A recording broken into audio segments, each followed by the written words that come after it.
శ్రీమతి నమః. మూడోసారి నరేంద్ర మోడీ గారు ప్రధానిగా ప్రమాణ స్వీకారం చేశారు. ఆ ఆనందంలో అందరూ ఉండగానే ఆ రోజు చాలా దురదృష్టకరమైన సంఘటన జరిగింది. అదే సమయానికి శివఖోరి నుంచి ఖాత్రా యాత్రికులను తీసుకుని వైష్ణోదేవి ఆలయాన్ని దర్శించడం కోసం ఒక బస్సు వెళ్తోంది. ఆ బస్సు మీద మిలిటెంట్లు ఏం చేశారంటే విచక్షణారహితంగా కాల్పులు జరిపారు. 9 మంది చనిపోయారు. చాలా మందికి దెబ్బలు తగిలాయి. చాలా మంది ప్రాణాపాయ స్థితిలో ఉన్నారనమాట. ఆ బస్సు డ్రైవర్ని వాళ్ళు కాల్చడం వల్ల ఏమైంది అంటే ఆ బస్సు లోయలో పడిపోయింది. ఎంతమంది ప్రాణాలతో పోరాడుతున్నారో అంత దురదృష్టకరమైన సంఘటన తెలిసింది. అలాంటి సంఘటన జరిగింది అని తెలుసుకున్న మన ప్రధానమంత్రి మోడీ గారు ఏం చేశారు అంటే ప్రమాణ స్వీకారం అయిపోయిన తర్వాత ఏ చర్యలు తీసుకోవాలి అనేది అప్పుడే ఆయన ఆజ్ఞలు జారీ చేశారు. అయితే చాలా మంది అంటారు, మీరు మోడీ గారి గురించి ఎందుకండి మాట్లాడతారు, మీకు రాజకీయం ఎందుకండి, మీరు రాజకీయం మాట్లాడకండి అని. ఇప్పుడు ఆ బస్సు సంఘటన జరిగింది కదా, ఆ సంఘటనలో మన వాళ్ళు ఎవరైనా ఉన్నారు అని అనుకోండి, అప్పుడు మనం ఏం చేస్తాం, ఆ విషయం గురించి చర్చ చేసుకుంటామా లేదా? అలా చర్చ చేసుకుంటే అది రాజకీయం అవుతుందా? అప్పుడు రాజకీయం అనరు. ఎందుకంటే మన వాళ్ళు అందులో ఉన్నారు కాబట్టి, అది మన కుటుంబానికి సంబంధించింది కాబట్టి ఆ విషయం చర్చ చేసుకుంటే అది రాజకీయం కాదు. ఇప్పుడు అలాంటి విషయాలలో మన కుటుంబ సభ్యులు లేరు కాబట్టి ఆ విషయం గురించి మనం మాట్లాడితే అది రాజకీయం అయిపోతుంది. ఇలా ఏం మాట్లాడినా సరే పాలిటిక్స్ ఎందుకండి, రాజకీయం ఎందుకండి, స్పిరిచువల్గా ఉన్నప్పుడు రామాయణ భాగవత భగవద్గీతలు చదువుకుంటే సరిపోతుంది కదండి అంటారు. మనం ఇంట్లో కూర్చుని రామాయణము భగవద్గీత ఇవన్నీ చదవడం చాలా ముఖ్యం. ఎందుకంటే మనకి సంస్కారాన్ని నేర్పుతుంది. అది ఒక్కటే కాదు మనకి కావాల్సింది, ప్రపంచంలో ఏం జరుగుతోంది అనేది కూడా మనం తెలుసుకోవాలి. అలా తెలుసుకోకపోవటం వల్ల మనం ఎన్నో విధాలుగా నష్టపోతున్నాం. ఈరోజు మత స్వాతంత్రపు హక్కు ఉంది. ఆ మత స్వాతంత్రపు హక్కుని రాజ్యాంగంలో చేర్చడానికి ఒక విధంగా కంచి పరమాచార్య స్వామి వారి యొక్క కృషి కూడా ఉంది. ఆయన కూడా ఆధ్యాత్మికవేత్త కదా, నాకెందుకు ముక్కు మూసుకొని కూర్చోవచ్చు కదా అని వదిలేసి ఉంటుంటే ఈ రోజు ఇంకొక ప్రభుత్వం వచ్చి ఉంటుంటే ఆ మత స్వాతంత్రపు హక్కుని తీసివేసి ఉండేవారేమో. అలాంటి స్థితికి మనం ఇప్పుడు వచ్చేసాం. ఇప్పుడు అక్కడ ఎందుకు దాడి జరిగిందంటారు? ఆ వైష్ణోదేవి ఆలయానికి వెళ్తున్న యాత్రికుల మీద అక్కసును తట్టుకోలేక మూడవసారి కూడా ప్రమాణ స్వీకారం చేస్తున్నారు అని ఆ బాధని తట్టుకోలేక ఈ పాకిస్తాన్ దగ్గర ఈ న్యూక్లియర్ బాంబులు అవి ఉన్నాయి కదా, మన మోడీ గారు ప్రధానమంత్రి కాకుండా ఉండుంటే ఇంకొక పక్షం వాళ్ళు గనక ప్రధానిగా అయ్యుంటుంటే వాళ్ళని బెదిరించి ఈ బాంబులు వేసి మనల్ని వాళ్ళ చెప్పు చేతుల్లో ఉంచుకోవాలని వాళ్ళు అనుకున్నారు. వాళ్ళ ఆటలు సాగలేదు అని చెప్పి అక్కసుతో వాళ్ళ కుళ్ళునంతా కక్కాలని చెప్పి విచక్షణారహితంగా ఆ ప్రాణాలని తీసేశారు. అంతటి దరిద్రులు వాళ్ళు, అంతటి పైశాచికత్వం వాళ్ళలో ఉంది. అలాంటి పైశాచికత్వం ఉన్న వాళ్ళని కంట్రోల్ చెయ్యాలి అంటే అక్కడ ఉండవలసింది నరేంద్ర మోడీ గారే.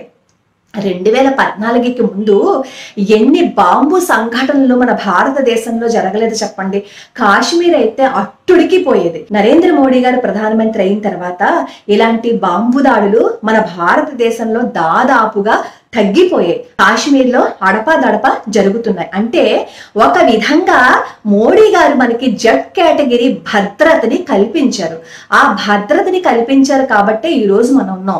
ఈ జెడ్ కేటగిరీ భద్రత వెరీ ఇంపార్టెంట్ పర్సన్స్ కి మాత్రమే ఇస్తారు కదండి, మనకి ఎవరు ఇచ్చారు అని అడుగుతారేమో. ఈ రోజు ప్రాణాలతో హాయిగా ఉండి గాలి పీల్చుకుంటున్నాము అంటే జెడ్ కేటగిరీ భద్రత కాదా చెప్పండి? ప్రతి మనిషికి బ్రతికే హక్కుని ఆయన ఇచ్చారు. ఆయన ఇవ్వడం ఏంటండి బ్రతికే హక్కుని అని అంటారేమో. ప్రధానమంత్రిగా ఆయన రాకపోయి ఉంటుంటే ఇంకెవరైనా వచ్చి ఉంటుంటే వాళ్ళని చేతిలో పెట్టుకుని మన భారతదేశంలో ఎన్నో దాడులు జరిగేవి, ఎన్నో ప్రాణాలు పోయేవి. అలా ప్రాణాలు పోకుండా అడుగడుగున నిరంతరము శ్రమిస్తున్న ఒక మహోన్నతుని పట్టుకుని ఆయన్ని ఇష్టం వచ్చినట్టు మాట్లాడుతున్నాం.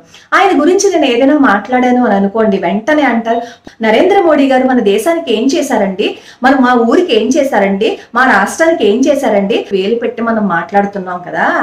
ఆయన భారతదేశంలో ఉన్న వాళ్ళందరినీ తన కుటుంబం అనుకున్నాడు కాబట్టే ఒక్కొక్కటి జరుపుకుని వస్తున్నాడు. ఇప్పుడు మన ఇంటి పెద్ద ఉంటారండి, మన ఇంట్లో కుటుంబ సభ్యులు ఉంటారు. ఇప్పుడు పెద్ద పిల్లవాడు ఏదైనా అడుగుతాడు, వాడు ఒక కాస్ట్లీది ఒక 10,000 ఏదో అడుగుతాడు. తండ్రి ఏం చేస్తాడు, తన దగ్గర స్తోమత లేకపోయినా సరే అయ్యో నా పిల్లాడు అడిగాడని ఏదో విధంగా తీసుకొచ్చి పెద్ద పిల్లాడికి ఇస్తాడు.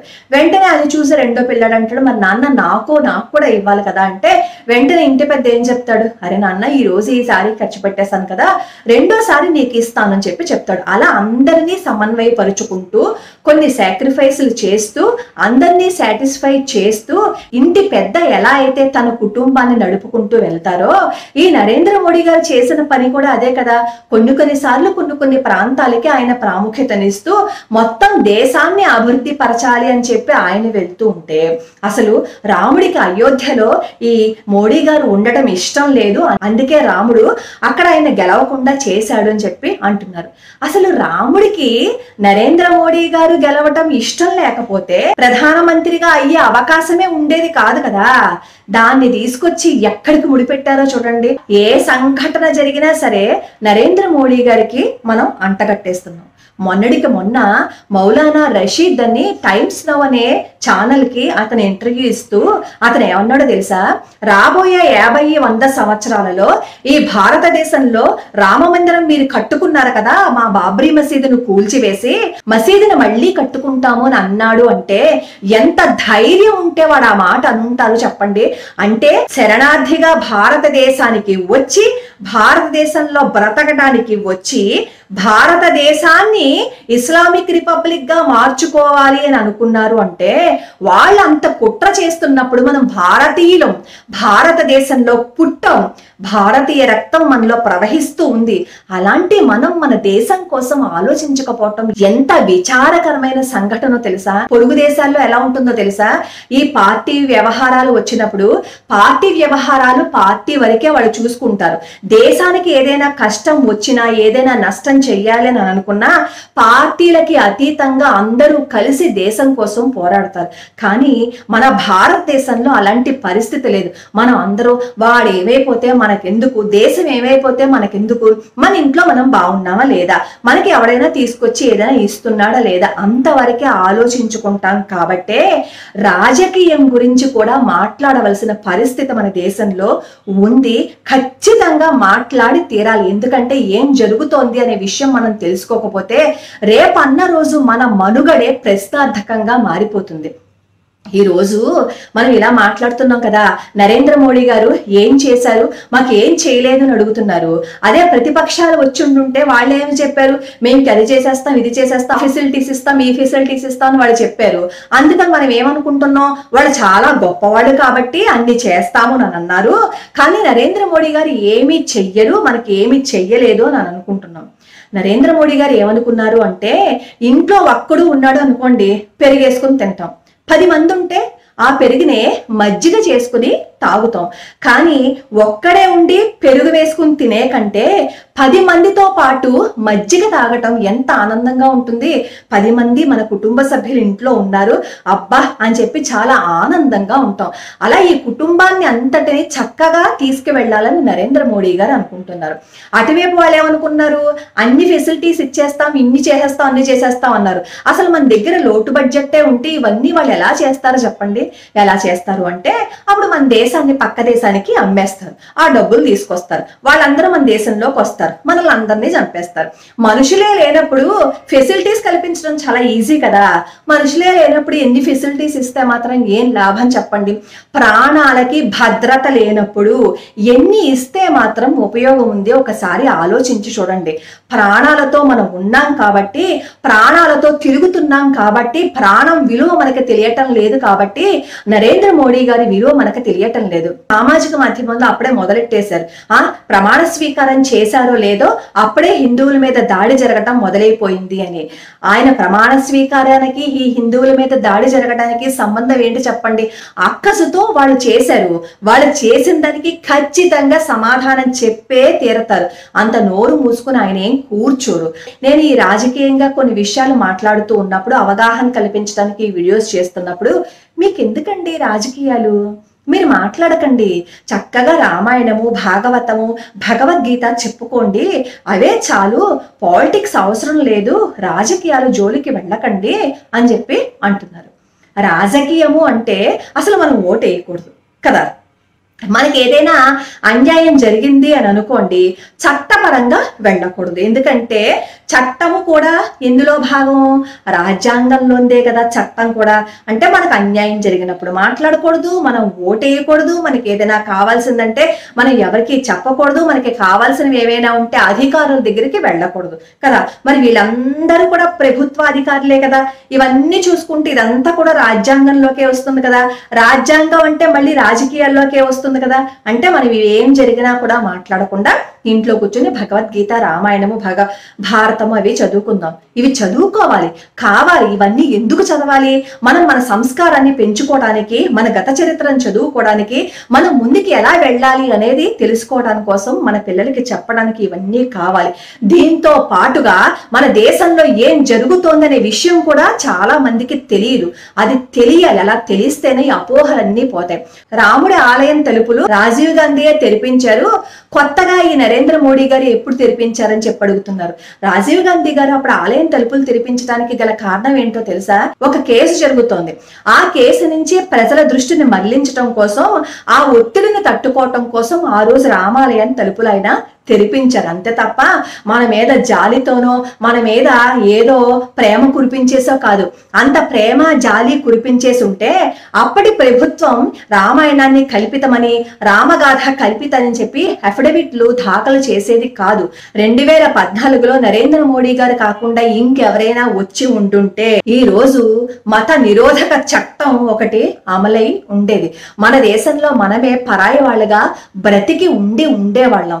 ఈ రోజు చెప్తున్నారు కదా పాలిటిక్స్ గురించి ఎందుకు మాట్లాడుతున్నారు అని చెప్పి. మరి రామ మందిరం సాధించడం కోసం 500 ఏళ్ల పాటు పోరాడారు. ఎంతమంది కార్యకర్తలు, ఎంతమంది భారతీయులు పోరాడితే, ఎన్ని యుద్ధాలు చేస్తే, ఎన్ని ప్రాణాలు పోతే ఈ రోజు రామ మందిరం రావడానికి ఒక మార్గం సుగమమైంది. ఒకసారి ఆలోచించి చూడండి. అలాగే వాళ్ళందరూ పోరాడకుండా ఇంట్లో కూర్చొని ఎవరింట్లో వాళ్ళు భగవద్గీత, రామాయణం చదువుకుని ఉంటుంటే రామ మందిరాన్ని మనం సాధించుకోగలిగి ఉండేవాళ్ళమా? కురుక్షేత్ర యుద్ధంలో కూడా శ్రీకృష్ణ పరమాత్మ అర్జునుడికి ఏం చెప్పాడో తెలుసా? లే, యుద్ధం చెయ్యి అర్జున, నీ బాధ్యతను నువ్వు నెరవేర్చు అర్జున అని చెప్పాడు తప్ప నువ్వు ముక్కు మూసుకొని యుద్ధం చేయకుండా ఒక మూల కూర్చో అని చెప్పలేదు. తన బాధ్యతను నెరవేర్చమని చెప్పి కృష్ణ పరమాత్మ చెప్పాడు. అదే అర్జునుడికి యుద్ధం చేయమని ఎలా చెప్పాడో యజ్ఞ యాగాదులు చేయమని కూడా అలాగే చెప్పాడు. అంటే రెండింటినీ సమన్వయపరుచుకుంటూ ముందుకు వెళ్తేనే మనం బ్రతకగలము అని ఆనాడు కృష్ణ పరమాత్మ మనకి చెప్పాడు. దానిని మనం పట్టించుకోకుండా దాన్ని వదిలేసి రాజకీయాల్లోకి ఎందుకండి, నేను ఏమైనా ఎమ్మెల్యేగాను ఎంపీగా పోటీ చేస్తానని చెప్పాను? మన రాజ్యాంగం గురించి, అందులో ఉన్న పరిస్థితుల గురించి మనం తెలుసుకోకపోతే మనం చాలా నష్టపోతాం. ఒక చిన్న ఉదాహరణ చెప్తాను చూడండి. ఈ మధ్య మనం టీవీలో చూస్తూ ఉంటాం, చిన్న చిన్న పిల్లలు సూసైడ్ చేసుకోవడానికి వెళ్ళిపోతూ ఉంటారు. దానికి కారణం ఏంటి అని ఆరా తీస్తే వీళ్ళ విషయాలు వాళ్ళకి, వాళ్ళ విషయాలు వీళ్ళకి పంచుకుంటూ ఉంటారు కదా. అలా పంచుకున్నప్పుడు ఏం జరిగింది? వీళ్ళిద్దరిలో ఒక తేడా వచ్చిందనమాట. ఈ తేడా రాగానే ఒకళ్ళు ఏం చేశారంటే ఈ అమ్మాయిని బెదిరించడం మొదలు పెట్టారు. నీ విషయాలన్నీ నా దగ్గర ఉన్నాయి, నేను సామాజిక మాధ్యమాల్లో బయట పెడతానని చెప్పి వాళ్ళు బెదిరించడం మొదలు పెట్టారు. అప్పుడు చదువుకునే పిల్లలు వాళ్ళ మధ్య ఏముంటాయి? ఏవో చిన్న చిన్న విషయాలు ఉంటే అవే పంచుకుని ఉంటుంది. అదే దానికి పెద్ద విషయం అయిపోయి ఉంటుంటుంది. పాపం దానికి భయపడి ఉంటుంది ఆ పిల్ల. దానిని బయట పెడతామని బెదిరించారు అని అనుకోండి, ఎవరి మీద కేసు అవుతుందో తెలుసా? ఆ బెదిరించిన వాళ్ళ మీద కేసు వెయ్యొచ్చు. అది మీరు ఎప్పటికైనా గుర్తు పెట్టుకోండి. అవతలి వాళ్ళు మనల్ని బెదిరిస్తూ ఉంటే మనం ఖచ్చితంగా యాక్షన్ తీసుకోవచ్చు. కాబట్టి చదువుకునే పిల్లలకి ఈ విషయాన్ని చెప్పండి. మీకు ఎప్పుడైనా సరే ఇలాంటిది బాధ కలిగితే మీరు ఇంటికి వచ్చి చెప్పండి. చట్టం మనకి ఒక రక్షణనిచ్చింది, భయపడవలసిన అవసరం లేదు. అలా బెదిరించిన వాడికి కొన్ని సెక్షన్ల ప్రకారం శిక్ష వెయ్యొచ్చు అనే విషయం పిల్లలకి చెప్పండి. అలా చెప్పారు అని అనుకోండి, వాళ్ళు మానసికంగా భయపడరు, బాధపడరు, ధైర్యంగా ఉంటారు. ఇప్పుడు చెప్పండి, ఈ సంఘటన చట్టానికి సంబంధించింది. ఈ విషయం మనం పిల్లలకి చెప్పలేదని అనుకోండి, అప్పుడు ఏమవుతుంది? వాళ్ళు పాపం మానసికంగా బాధపడతారు. అప్పుడు మనం ఏమంటాం వాళ్ళతోటి? ఎందుకు భగవద్గీత రామాయణం చదువుకుంటే సరిపోతుంది కదా, చట్టం గురించి మనం పిల్లలకి ఎందుకు చెప్పాలి అని చెప్పి వదిలేస్తామా? వదిలేయం కదా. పలానా చోట పలానా ఉంది, నిన్ను నువ్వు రక్షించుకోవాలంటే నువ్వు ఇలా చెయ్యొచ్చు, నీ బాధ్యతలు ఇలా ఉన్నాయి, రాజ్యాంగంలో నీకు సంబంధించి ప్రభుత్వం ఇవన్నీ కల్పించింది. ఈ విషయాలన్నీ మనం తెలుసుకుంటేనే ఒక మనిషిగా ఈ ప్రపంచంలో మనుగడ సాగించగలుగుతాం. లేదు అంటే ప్రతి వాళ్ళు ఏదో ఒక మాట అని మనల్ని బాధ పెడుతూనే ఉంటారు. ప్రాణం కంటే మించింది ఏదీ లేదు. ఆ ప్రాణానికి రక్షణని కల్పిస్తున్నారు నరేంద్ర మోడీ గారు. ఒకటి ఆలోచించి చూడండి, మన ఇంట్లో ఏదైనా ఇబ్బంది వచ్చిందనుకోండి, మన ఇంట్లో వాళ్ళకి ఎవరికైనా ఒంట్లో బాగుండలేదనుకోండి, డాక్టర్ దగ్గరికి వెళ్తే డాక్టర్ అంటాడు ఇతనికి వైద్యం చెయ్యాలి అంటే ఒక 3 లక్షల రూపాయలు అవుతుంది అంటే వెంటనే మన దగ్గర ఇచ్చే పరిస్థితి లేకపోయినా సరే మనం ఏం చెప్తాం? నా తల తాకట్టు పెట్టైనా సరే నేను తీసుకొచ్చి ఇస్తానండి, వైద్యం చెయ్యండి అని చెప్పి అంటాం. అప్పుడు ఆ డాక్టర్ వైద్యం చేస్తాడు, ఆపరేషన్ సక్సెస్ అవుతుంది, అతను చాలా ఆరోగ్యంగా బయటికి వస్తాడు. అప్పుడు వెంటనే మనం లేచి ఆ డాక్టర్ చొక్కా పట్టుకుని హత్తెరి నువ్వు 3 లక్షల రూపాయలు అడుగుతావా ఇతన్ని బ్రతికించడానికి అంటావా? దేవుళ్ళ కాపాడావయ్యా అని చెప్పి కాళ్ళకి నమస్కారం చేస్తామా? చెప్పండి, కాళ్ళకి నమస్కారం చేస్తాం కదా. నరేంద్ర మోడీ గారు కూడా చేస్తున్న ప్రయత్నం అదే. తీవ్రవాదము అనే రోగాన్ని తరిమి కొట్టే ప్రయత్నం చేస్తున్నారు. ఆయన చేసే ప్రయత్నానికి మనం కూడా సహకరిద్దాం.